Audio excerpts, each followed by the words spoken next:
Your husband doesn't think that he hates women, and that belief is exactly how the abuse keeps working. He just believes that women deserve less, right? And he enforces that belief pretty covertly, definitely confidently, and without apology. And before anyone reaches for the familiar excuses, no, this is not about him being confused or traumatized by his mom or cheated on by his ex, stressed, avoidant, or bad at communicating. Those stories are so convenient, aren't they? They let him keep everything he benefits from while pretending nothing's wrong. I'm going to walk you through the beliefs that he holds about women and how his words are used to make those beliefs sound reasonable. You're talking and he's already decided that you're wrong.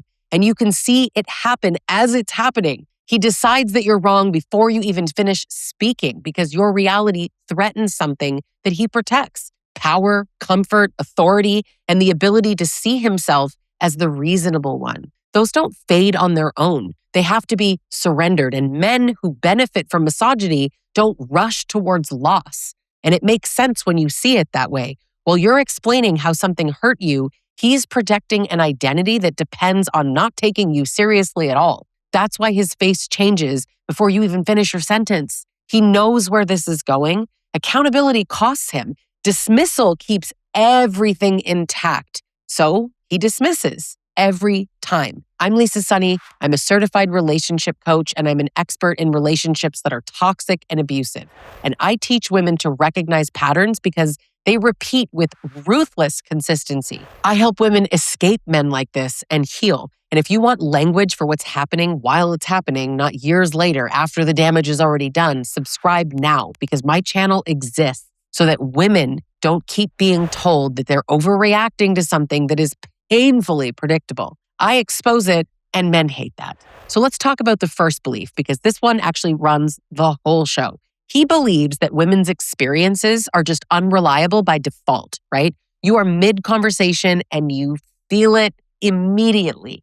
The sigh that shows up, the irritation the second your experience becomes inconvenient to him. So you start backing off while you are still talking, right? An example would be when you're clarifying or trying to sound reasonable, but you're doing that just to earn basic equal respect. And that reflex develops when a man believes that women exaggerate harm and need to be managed when they speak. The moment that you start shrinking, right, his belief gets reinforced again and keeps getting reinforced because it works. So you leave the conversation smaller and he's totally unchanged. That's the payoff. And if you're still telling yourself that this is accidental, you're protecting him from responsibility that he's already avoided. So right alongside that is another belief that he never questions. He believes that his comfort matters more than your own experience inside you.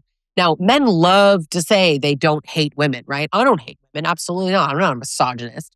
Of course they do. Of course he is. But in their minds, hatred looks very dramatic. So you hear many men say, I don't hate women. I just think, I don't, but I just think, right? And then they follow it with something that is just openly insulting and straight up misogynistic. Rage, slurs, whatever. That's what they imagine that hatred actually looks like. But what they don't see as hatred is believing women are dramatic, unreliable narrators of their own lives, that they're manipulative with tears or unreasonable in their needs, and exhausting when women don't just cave and give in. That belief feels correct. That's just it. When something feels correct, it doesn't produce guilt. It produces correction, obviously. When you speak, it's a disruption to him. When you're hurt, it's inconvenient. So if you are not complying, he experiences defiance, but he might not call it that, but he will call you unreasonable, difficult, dramatic, disrespectful, a nag, emotional, sensitive. The list is endless, right? Feel free to put in the comments what he calls you, how he labels you. But all of these labels let him stay right. And that's the point, right? Your autonomy is the problem. Your reaction is a problem that needs to be handled. Once your noncompliance gets framed that way, consequences are coming. That's what's happening. Here's another belief that he protects fiercely because it keeps him comfortable. Women owe emotional regulation to men. Most men won't say that. They'd be like, what are you talking about? Hey, he doesn't think that he's demanding emotional regulation from you. I know. He would never use the phrase emotional regulation. I get it. He thinks that asking for calm or logic or a normal conversation, that's what he might say. But what he's actually demanding is that you manage your reaction to his behavior, because then he doesn't have to manage himself. He doesn't have to actually look at what he did if he just always frames your feelings, your reaction as the problem. But that is emotional regulation, right? You notice how it's never his job. It's always your job. He'll tell you it's not emotional regulation because he doesn't know what emotional regulation means. That's difficult, right? You're not always operating from a place of you both knowing the same thing. And one of the parts that a lot of men, or let's say abusive men at least, avoid looking at, they avoid it on purpose, right? Willfully obtuse, if you will. Understanding misogyny, that's something that would cost him something. And he has zero interest in giving this up. Loss of his self-proclaimed moral superiority, right? Loss of automatic credibility. He wants access to women's labor and bodies and patience and tolerance, but he's not going to be reciprocal. Men don't actually fail to understand this, right? We act like men are stupid. Men are not stupid.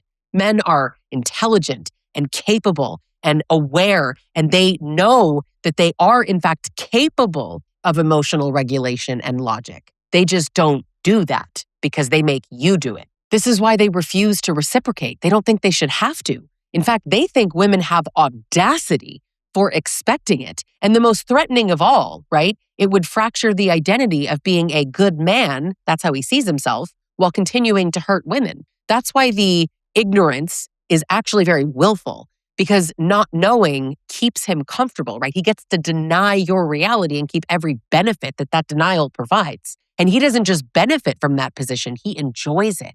He enjoys being the reasonable one while you scramble around managing him. He enjoys watching you doubt yourself. Don't ever think that this is just some sort of mystical thing that happens. He knows what he's doing and he likes it. And I want to be clear, he doesn't have to be smart for this, okay? He just enjoys the hierarchy, even if he would never use the word. Don't get caught up on my words. I'm just more articulate than a lot of these abusive men, okay? Underneath all of this is the belief that actually drives the abuse. Women exist to serve a function, right? Whatever it is, to soothe, to accommodate, to provide sex without complaint, without complication, to absorb his frustration, to keep things pleasant, to keep the home, to raise the children. The moment you stop performing your function, the relationship punishes you. So when you stop doing those things, even briefly, he experiences failure, and failures get corrected. Correction shows up as things like withdrawal, sarcasm, coldness, cruelty, contempt, raised voices, cheating, or that disgusting, slow, horrible silence that makes you desperate to get back on his good side. And he doesn't think that he's punishing you. He's restoring order. That's what he thinks he's doing. Something gets taken away so you remember what's expected. Could be time, safety, affection, quality time, whatever. You learn very quickly that the cost of not learning, applying, is expensive as hell. And this is where the belief that women deserve less stops being theoretical, because it shows up in your daily life. You deserve the cold shoulder because you annoyed him. It's your fault.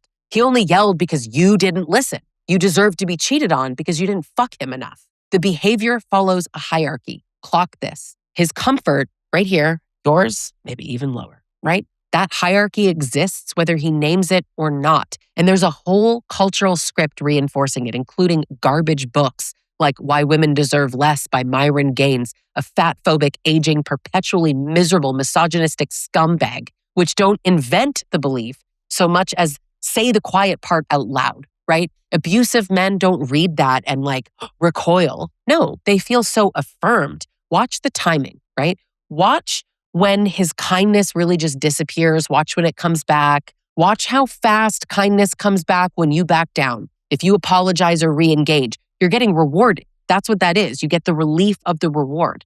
That's how fast things are going to escalate when you hold your ground, too. Now, challenging a misogynistic man, that's a problem. And here's how you know that there's no innocent explanation left. If this were confusion, and that's what we want to tell ourselves, right? It's stress, trauma, poor communication. It wouldn't follow the same rules every single time. He only loses patience when you're affected. He only needs space when you ask for more. He feels misunderstood when he might be accountable. He's not being misunderstood, and he knows that. He doesn't want to be held accountable. The behavior doesn't move. You move. That's by design. The system is working really well for him. So you're explaining something that matters to you, right? But he's going to cut in with a joke. Oh, here we go again. All right, go ahead, give it to me, right? Here we go again.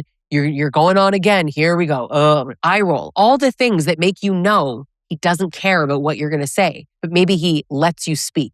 And you immediately feel destabilized or embarrassed or humiliated. You didn't even do anything wrong. So you rush or you minimize or you explain less. You just give up. You're like, you know what? I don't even want to get the eye roll. Forget it.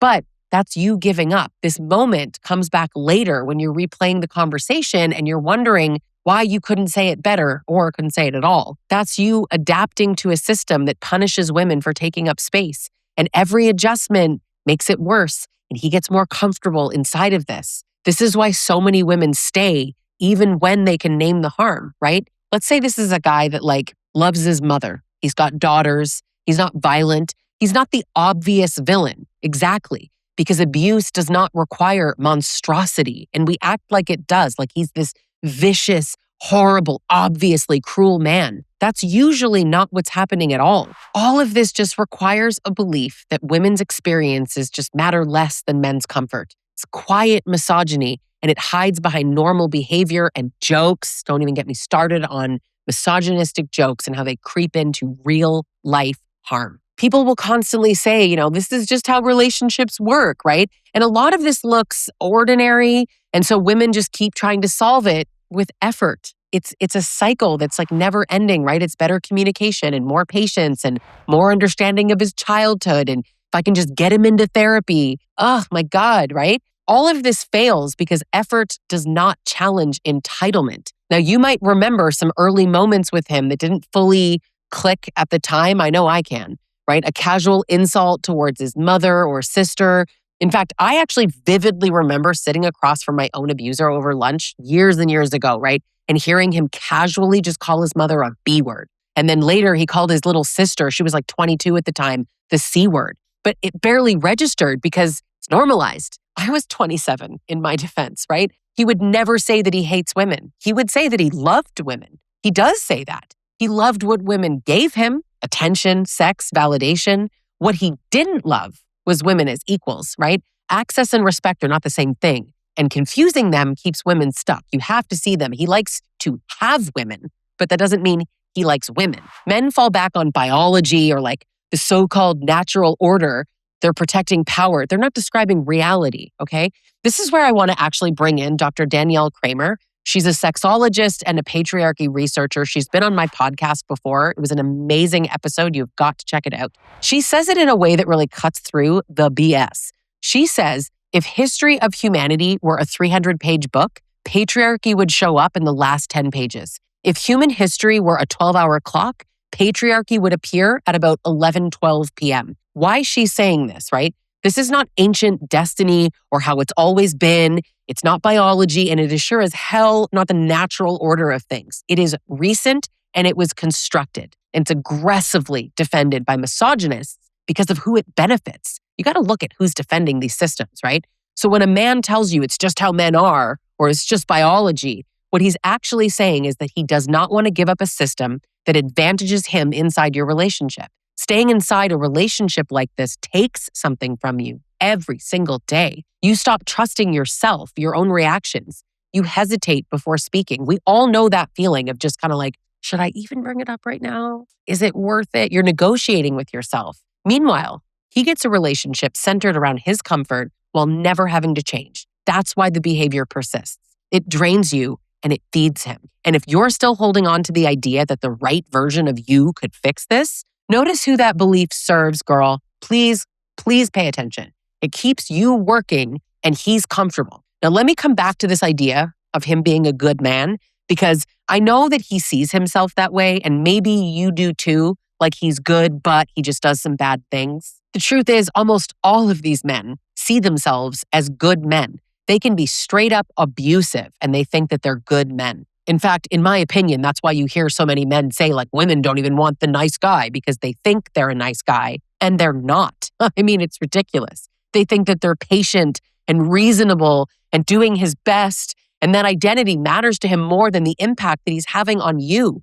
He doesn't care about you. He only cares about protecting this world that he's living in. I want to say they're delusional, but the truth is they're not actually delusional in a clinical sense. They're just crazy in a sarcastic sense. But if he can stay a good man in his own mind, then whatever harm you're naming has to be minimized or reframed or just straight up dismissed, right? You're being ridiculous because good men don't hurt women. So if you're hurt, then something about your reaction is the problem. Men externalize blame, right? Studies prove that. That's how the logic works. The identity comes first. Your reality gets adjusted around it. That's how a man can just keep hurting women and genuinely believe that he's one of the good ones. You don't see misogyny in what he claims to believe. You see it in who has to prove themselves and who never does. If a man believes that you're his equal, then your pain has to matter, and he can't have that. Absolutely not. If he believes that you deserve less, then your pain is negotiable or dismissed,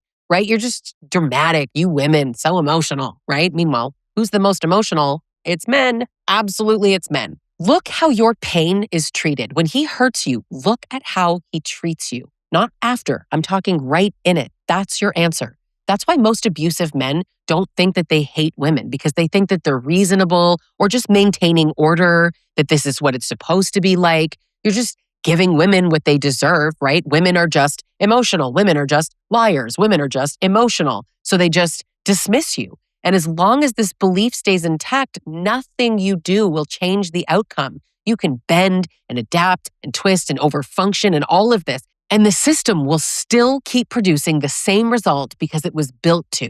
Now, an abusive man watching this will call me a misandrist and bitter and old and attack my looks and say I'm going to be alone with my cats and sarcastically say, "Let me guess, she's single." And this video didn't even touch on how my relationship status is supposed to prove my worth according to these same men, right? I only have value if I have a man. And if I have a man, he must be a beta because No real man would ever want to be with a bitter misandrist like her. like they're not even creative, right? They just regurgitate the same insults because they see me as a person who is alone and should be alone, and that should make me miserable. That's what they think, because they think that women like me who have an opinion and want autonomy don't deserve a man, as if men are the prize. As if men are the prize. I could go on and on about this, but hey, that's a misogynist's response, right? It's their default to attack and slander and discredit because I'm a woman. That's kind of my point.